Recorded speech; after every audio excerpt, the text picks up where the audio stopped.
बुद्धिमान साधु। एक बड़ा सा राजमहल था जिसके द्वार पर एक साधु आया और वो साधु द्वारपाल से आकर कहने लगा कि अंदर जाकर राजा से कहो कि उसका भाई उससे मिलने आया है।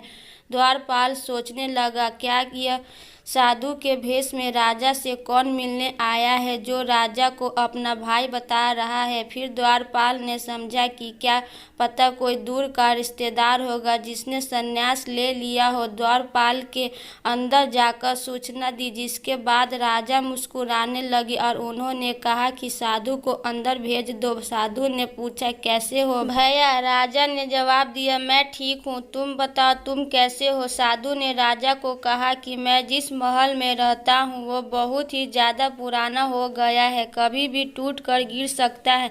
यहाँ तक कि मेरे 32 नौकर थे, वो भी एक एक करके चले गए। यह सब सुनकर राजा ने साधु को 10 सोने के सिक्के देने का आदेश दिया, पर साधु ने कहा 10 सोने के सिक्के तो कम है। यह सुनकर राजा ने कहा कि अभी तो इतना ही है, तुम इससे काम चला लो।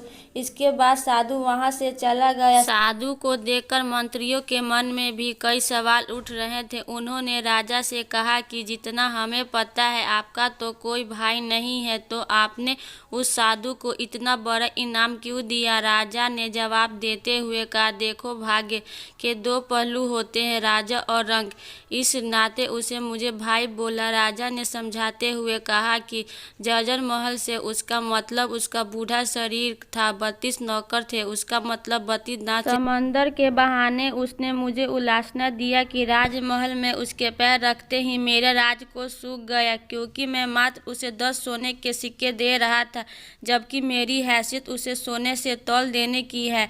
इसीलिए राजा ने ऐलान किया, मैं उसे अपना सलाहकार नियुक्त करूंगा।